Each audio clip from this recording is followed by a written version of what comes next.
我自己常常佩服我自己这种理想选择，方向肯定对了，我就身体力行。所以从克难中的走过来，那样的克难呢，是来自于自力更生。这自力更生啊，就慢慢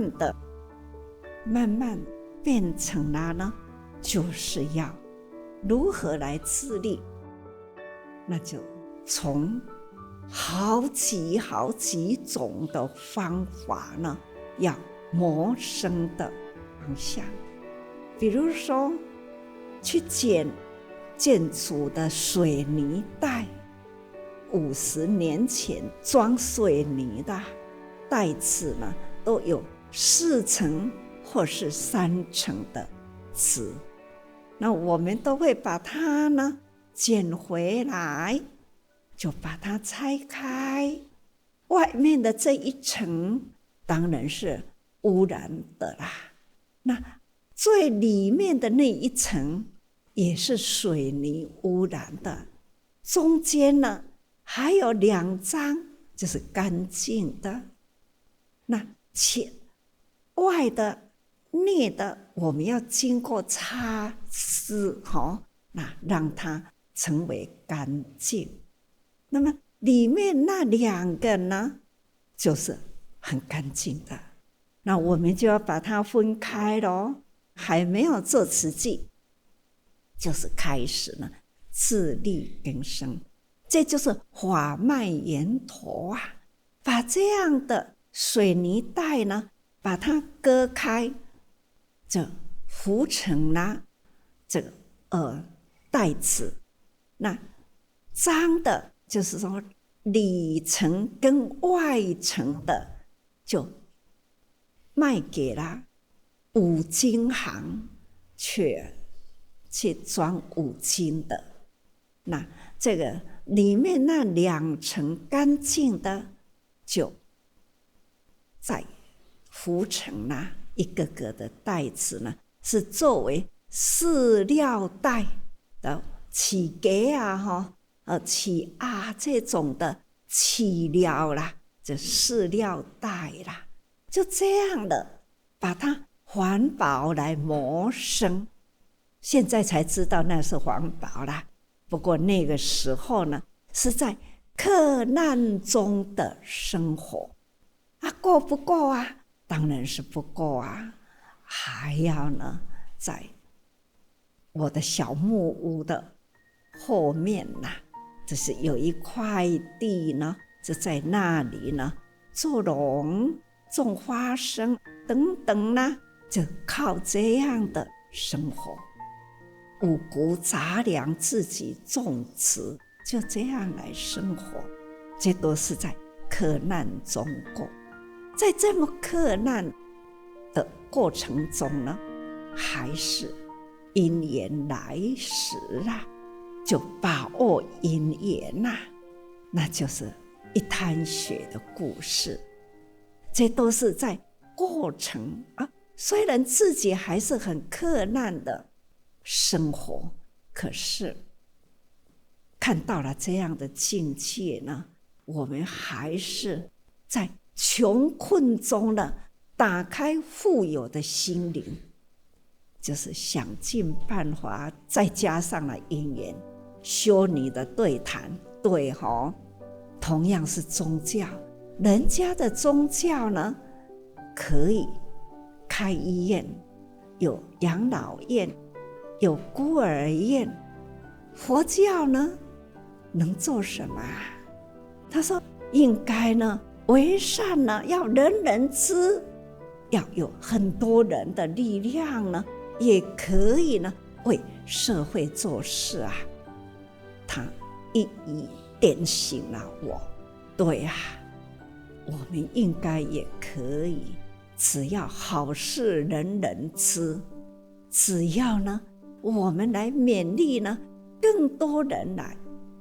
共同一个方向，来做好事，所以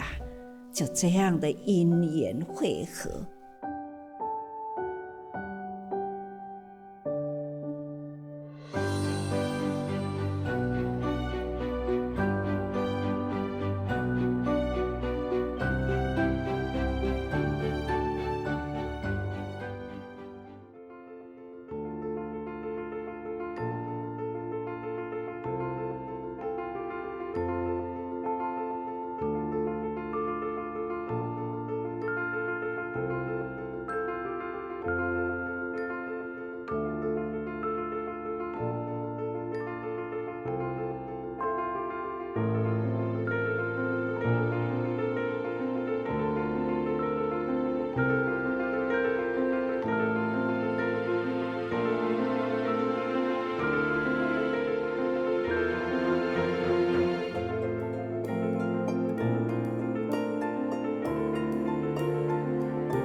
证严上人自1963年10月至慈善寺讲经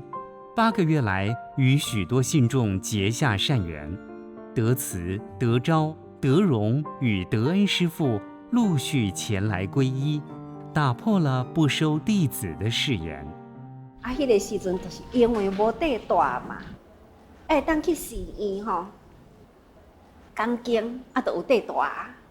迄当阵也是讲经换大，所以安尼就走去迄个所在遮，在进嘛、传恩嘛，搁教文因妈妈，有一群的老菩萨呢，伫迄个所在听经，从安尼开始这个缘开始，就教文因妈妈，她很诚恳的甲教文送互我，迄当阵。接落来就教唯一来咯，教因就来咯。那这是迄段时间。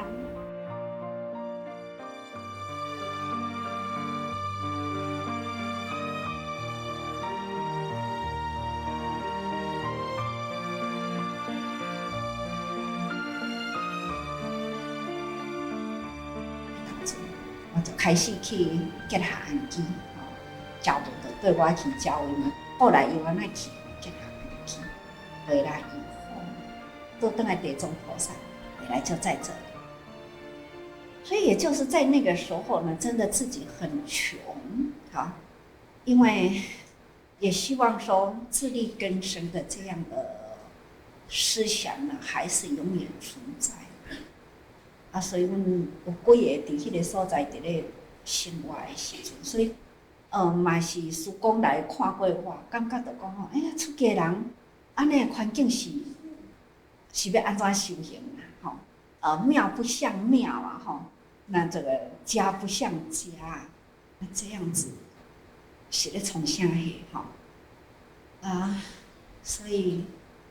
有一段时间师公要离开嘛。要离开迄个妙云南路家己是爱去有一位黄太太呢，在外双溪盖了一个报恩小区，要请师公去。当阵呢，文化大学要请师公去当教授嘛，客座教授，所以伊要离开妙云南路，所以嘛，迄个所在总爱有人。当阵阮。这群的弟子中，就敢若我伫这个所在有几位弟子，只要肯做呢，就会当生活啦。师公，迄当阵爱我过去。拄我要过去的迄个时阵，德荣因爸爸破病，迄个时阵都加在一起，我已经去甲师公答应讲，我要过去啦，要转去啦，转去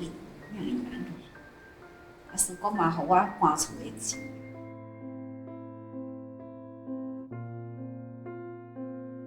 那个时候啊，有一群的老人家，他接到了这样的信息，都无法接受。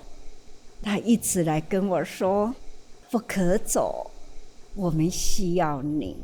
但是我说啊，师命难违啊，我还是要听师父的话。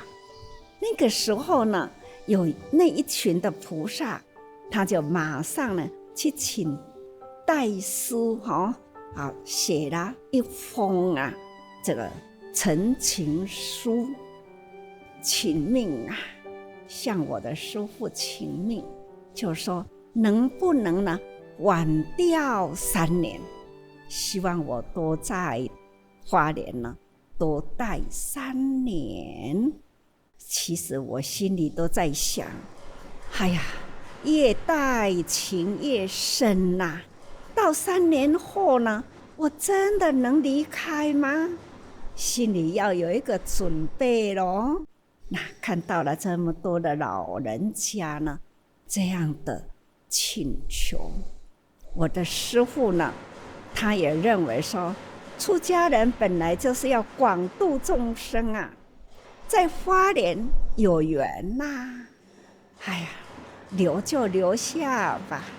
也就是在那个时候，有一天呐，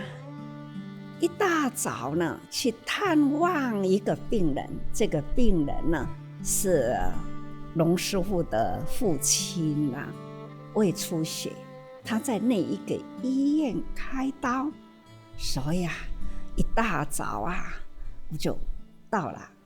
那个医院啊，乡下医院呢，那一大早进去还是干干净净的啊。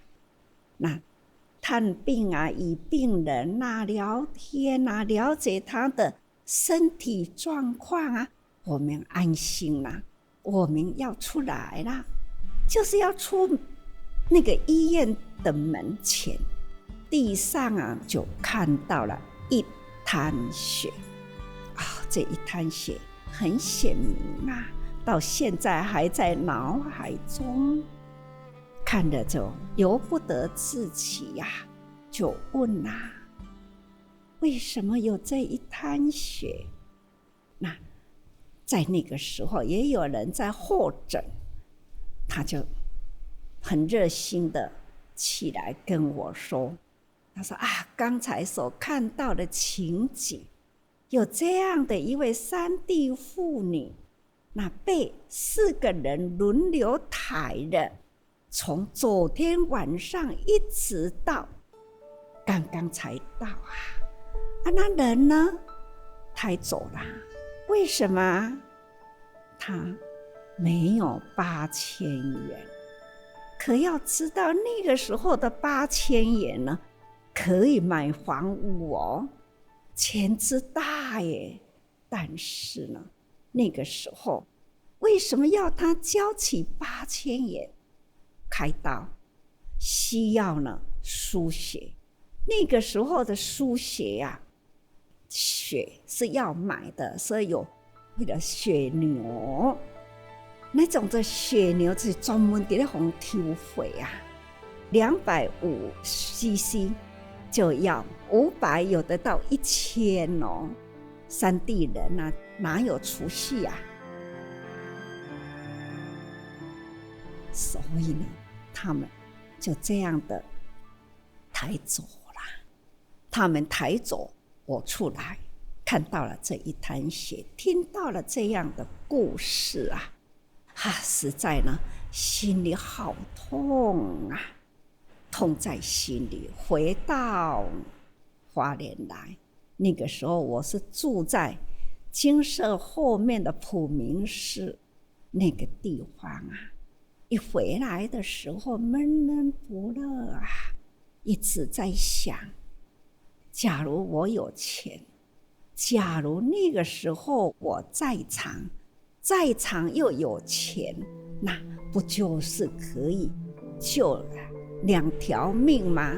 救不起2条命，最起码也可以1条命啊。它是小产，所以呢，耿耿于怀。那一种地上显红的记忆，但是呢，模糊的人，因为呢，我没去给他注意讲，回到我的话的人是写作什么款的人，也不知道呢，这个被抬走的那个女人长得是怎么样子。她被抬走了以后，生啊死啊，我都通通不知道。很多的那个问号啊，在心里。但是悲也是痛，这种的心态啊，都在那段时间里，每一次每一餐啊，我已经真善啊，3工一片豆腐是安尼爱配，当初咱拢无菜，拢食2碗饭的呢那我有当时都会形容说，欠用9头生盐嘛。在那一种的艰苦的生活中，那也开始准备要离开了，又碰到了这样的事情，又有那么多人的不舍，这一群老人家不让我离开，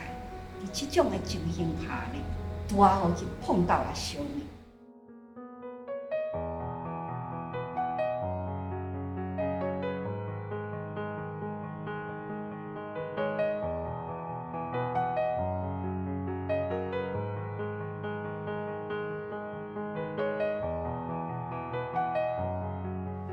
那3位修女，她就是要来渡我，因为那个时候我在小木屋里，50多年前了，我在小木屋里。那个时候呢，她常常都会到了山上的天主堂去带弥撒，所以她都会从我的小木屋前经过。那个时候有3位的少女啊，常常看到了出家人好像很好奇呀，她每一天的黄昏都会下来，来跟我聊天啊。同时呢，她也聊一聊。后来这3位小姑娘啊，她呢也要皈依啦，每天都会下来帮我提水。有一次他要回去的时候，修女要下来，他就问一公：你为什么常常会到那小木屋去呢？那这3位女青年就会跟他说：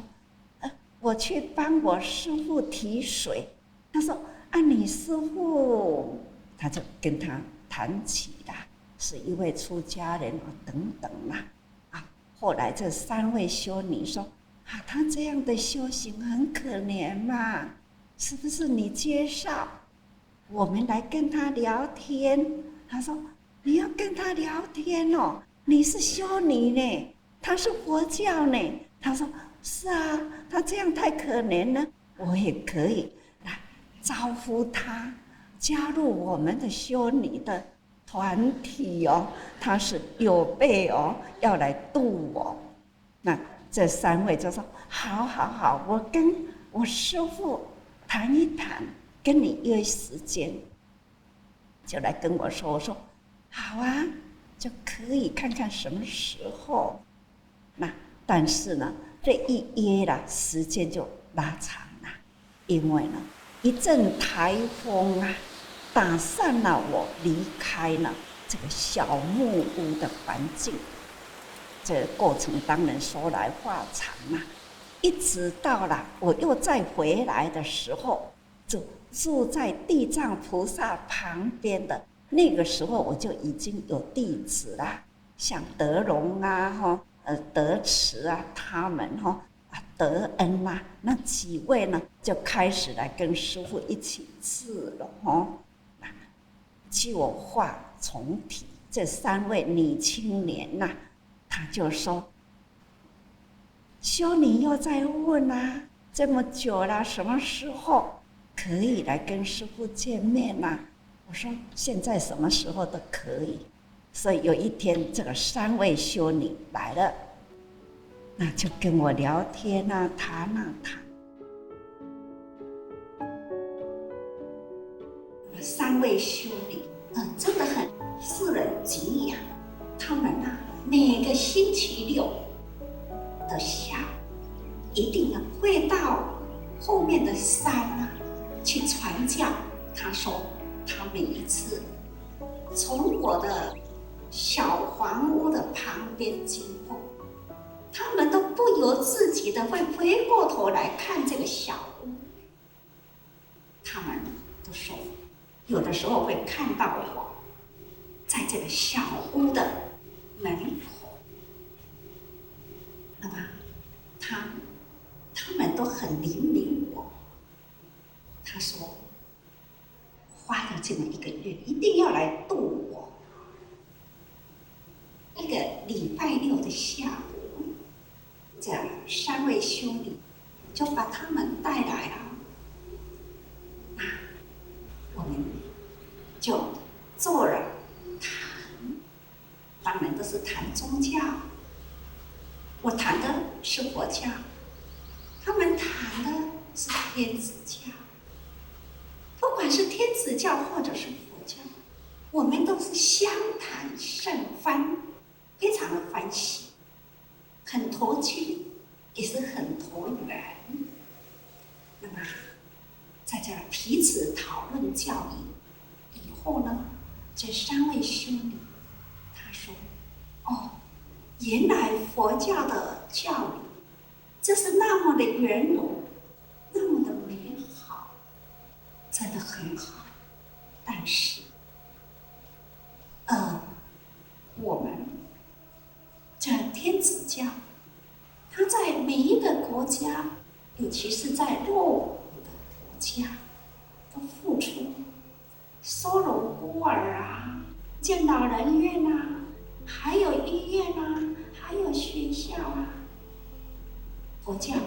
有没有？他就这样问我。在那个时候，我实在无以以对啊，不知道要回答的是什么。但是我爱佛教，我还是要护着佛教，所以我就回答了。我说，目前是没有个佛教的孤儿院，也没有个佛教的养老院，当然也没有佛教的医院。这是在名相上是没有，不过呢，在心灵上大家都有心。我跟他们说，佛教徒大部分呢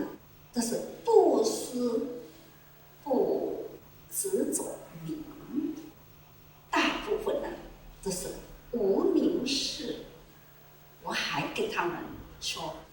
你看，假如是在报纸上你有看到了某某善事、无名氏去救人，这可以说他是佛教徒，做好事，他们不执着以名相。我这样的回答，他就马上了就跟我说，佛教的好人这么多，假如你们能不要用以名氏，大家呢力量合起来，不是都可以做很多事吗？我感恩的是这几句话，真的启发了我的信心，也启发了我的毅力。我跟他相约，我说可以，我相信可以做得到，因为有宗教信仰的人都是好人，都是有爱心的，他们大家都愿意去做帮助人的人。天主教的信徒可以走，基督教的信徒可以走，当然佛教的信徒也可以我们的名称不一样，可是呢，我们有同样的一个目标，就是爱人，就是有那一颗的善良的爱心。这就是无止境的因。从那个时候开始，我发愿，我希望为佛教，为众生。在我出家受戒，我的师父给我的使命就是为佛教，为众生。在经过了这3位修女的助缘，然后这一颗心呢，真正的就把它成型起来了。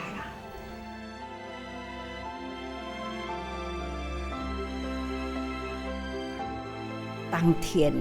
的下午，我要我们精舍里，包括我一起呢6个人，我就跟大家说，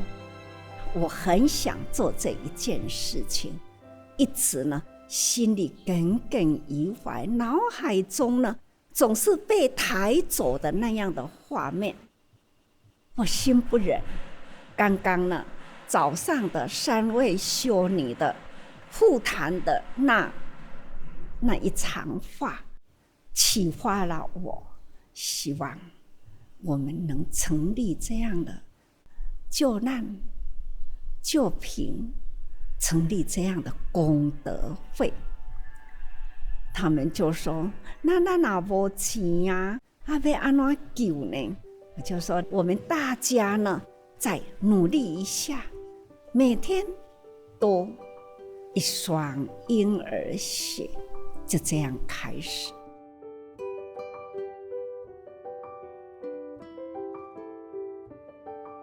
其中还有2位老菩萨，除了4个地主对我啦，还有2个老菩萨啦，就跟老菩萨说：“我离开，我这4个弟子我都会带离开的。可是老人家，你总是我带不开，因为呢，你们都有囝有家庭伫遮，那较输啦。我若这个代志做会成，恁30位老菩萨吼，的心愿我永远拢会留伫花莲。”伊就讲：“啊，你要做啥个？师父，你做你讲啦，阮绝对吼做会到。”我讲吼，一天欠5角，30个人，每一个人拿一支竹竿啊转去，每天的买菜的钱放在竹竿啊里，每天5毛钱的竹筒。因讲吼啊，这无问题啦，从安尼开始。就是在民国55年那一年的3月，慈济功德会成立了。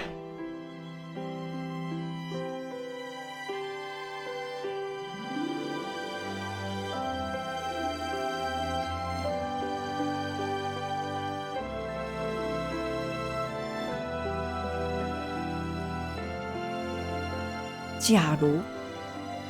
我们能累积，常年来累积，每一个人5毛钱，1个月450，那么1年呢就有几千块哦。那碰到了什么困难的事情，我们就可以及时。但是有钱人少啦，那有困难的时候也不见得我们能发现得到啊。所以我需要的是人要更多，更多人，眼界才会开阔。这种的周遭的有苦难人啊，才有机会得救。所以从5毛钱开始，那5毛钱呢，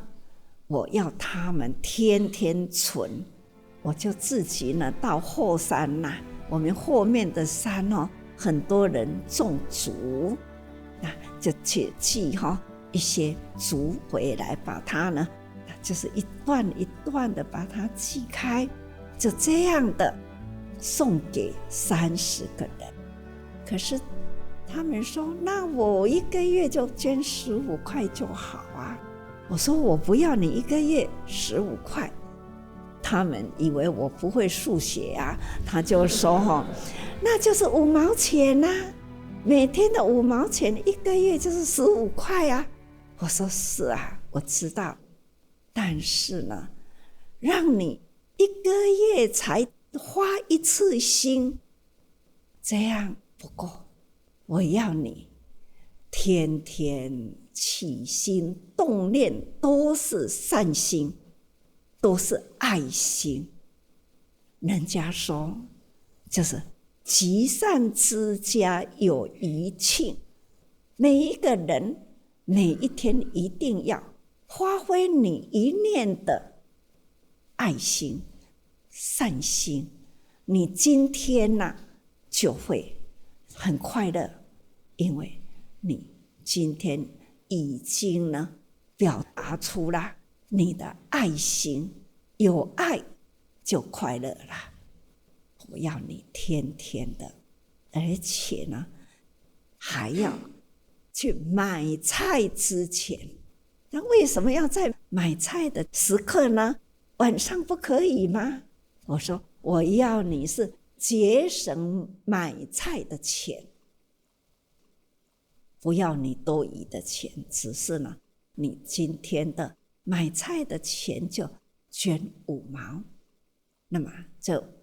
5毛钱到了菜篮子提起来，那就是丢了5毛钱，他的记忆还深他到了菜市场很自然就会说，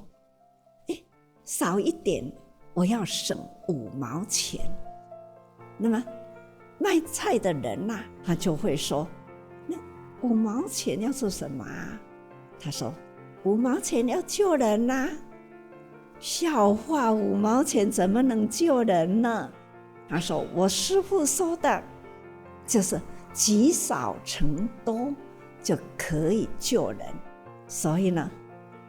菜的人他说既然你要省5毛钱，那我也可以捐5毛钱。这个卖菜的人都可以捐所以提起了买菜人的那就是30个要帮助师父的后来就是委员的那个时候他就很有兴趣，到了其他的菜或者是鱼肉那个时候都没有在提倡那这个茹素所以他们到了其他的摊位都是如法炮制，就是说我要欠5角少一点都会从此能启动卖菜人的爱心。所以从这样子就是爱心从菜市场开始，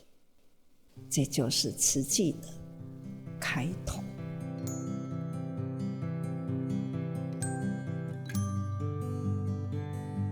也记得不知道是哪一台也曾经做过爱心节目，他有访问过一位老委员，他很清楚的回忆当初他们就是5毛钱的老委员，真正的5毛钱的老委员，他也提到提菜去菜市那么这一台这个电视台就真正的跑到那个市场，那个时候跑到市场也去访问这个菜市场的人卖猪肉你敢捌功德会在几年前，在几年前你有没有参加功德会过？菜市的人他就会回答他记得20几年前什么时候我们都开始。这个录影带我想应该还在。虽然我们再去找旧的菜市场再怎么拍了，就还没有办法拍到几年前，这一年一年不一样的景象要找那个画图收会的用2粒石头做记号，路风开找不到的我跟着他在那边转。这位呢是可以说啦，是我说在家弟子的第一个景洪，但是他不在了，他已经不在了好几年了。景洪他也是有一段故事。那个时候我就一直在想，我应该呢要好好的建立一个佛教的慈善机构。刚刚服役5毛钱的，就是很多事情的，在这个时候，那么他呢就来到地藏庙这边呢，就是要求皈依所以我就提出条件你要皈依可以，但是要有条件，就是你要当我的委员，要帮我去收这个汇款做救济的工作。那他们呢，就只要能得到皈依，什么条件都可以答应对，那是有3个人第一处皈依3个拢归完。从这样开始呢，凡是要来皈依的，一定要当我的委员，所以才有这以师志为己志，佛心为己心的这种的话就是说，你若要做我的弟子，一定爱做我的主这个工作。景洪他不认识字，他呢收功德会就是最会收的，他有好几本的本子那真正的他是不认识字，一段好长的时间我才知道。有一天开正法师不知道哪一个月的药师法会，他刚好来花莲我在大殿诵地藏经他在那坐就问景洪恁师父的声遐好恁师父什么名那个时候真正没啥人知道我是什么名，他就说阮师父不知号做什么景啦景安怎写？什么景安怎写？我知影是安尼啦，谱就摕互伊看，伫遮啦。伊讲落来我下来的时候那这个法师已经时间等得太久，就不再等了，他就离开了。但是呢，他下来他就跟我说，他说师父足歹势。他拄人问我讲你什么名，我袂晓讲。你逐工摕这个功德会的谱这个名伫遮你哪会袂晓讲？伊讲嘿我都较紧用谱这个名互看。你互伊看，你敢毋知我什么名？实在讲我毋捌字啦。那一次我才知道不认识字那我就说，你收500-600个会员。那个时候在花莲他是最多的500-600个会员我就说到底你是安怎写？账又怎么记？那你怎么会记得某一个人是在哪个地方？你讲我都用安尼的方法了，他才把这个簿子拿出来给我看。你讲你看，我都用安尼的方法咧，我都拿去就甲讲你家己写，我才袂甲你写唔对。叫他们自己写，他自己才不会写错。你家己写，这摆写好出来已经出来了。他下1个月要怎么说？他会不会跑错路他就出来到门口，回头看看他这个家有什么特殊的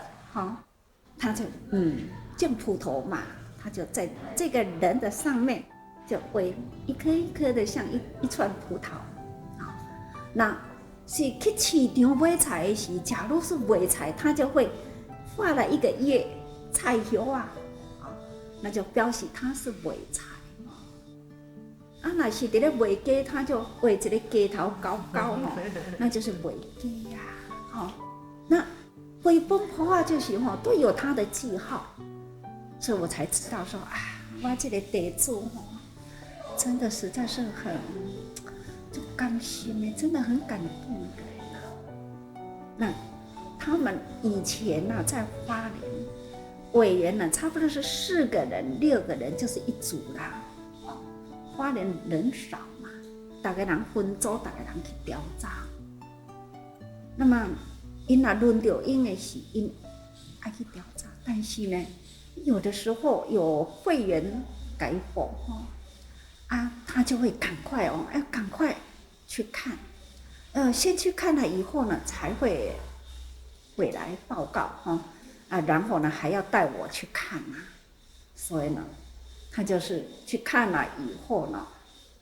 没想到3天以后了那要带我去，那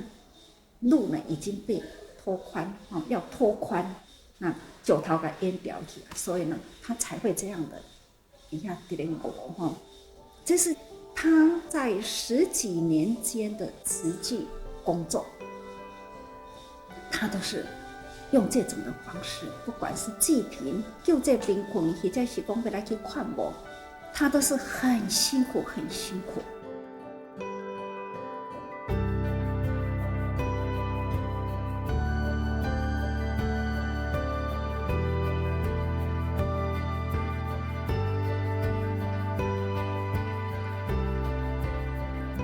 记得那个时候，我们每个月的农历24日那一天呐，就会念诵药师经，领取女粮的，我们要帮助的人，他们会来，也同时呢，还有会员也会来啊。那个时候，因为我成立了，所以呢，有了这个药师经，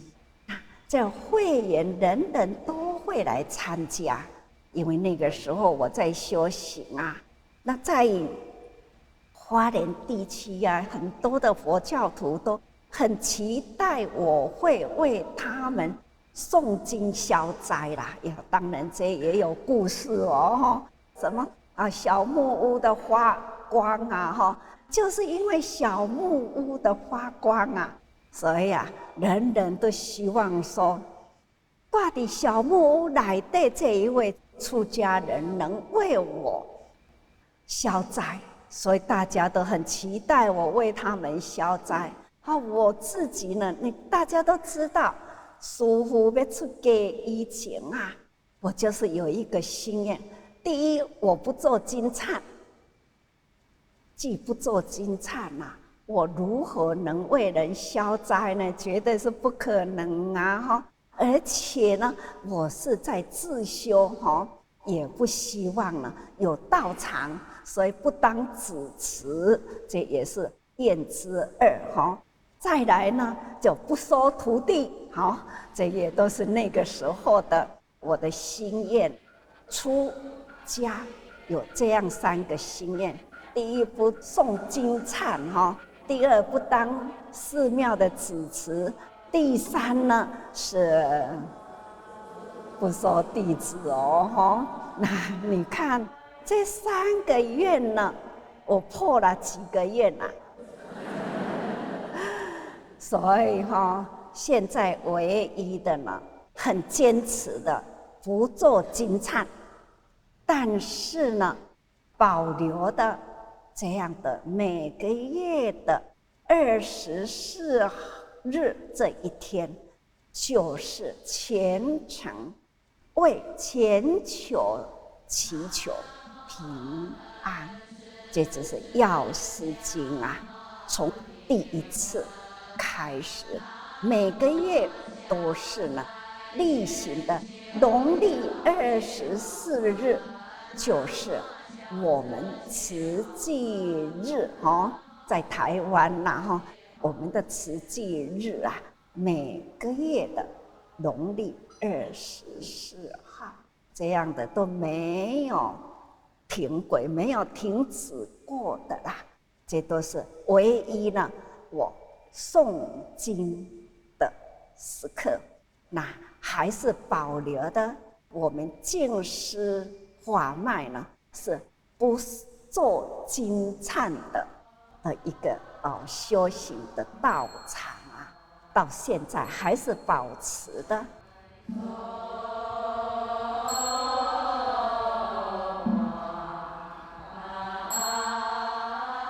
我发心立愿，那就是出家。我要承担起如来家业，为佛教、为众生。这一辈子呢，从发心的那一天到现在50多年啦，一直到现在呢，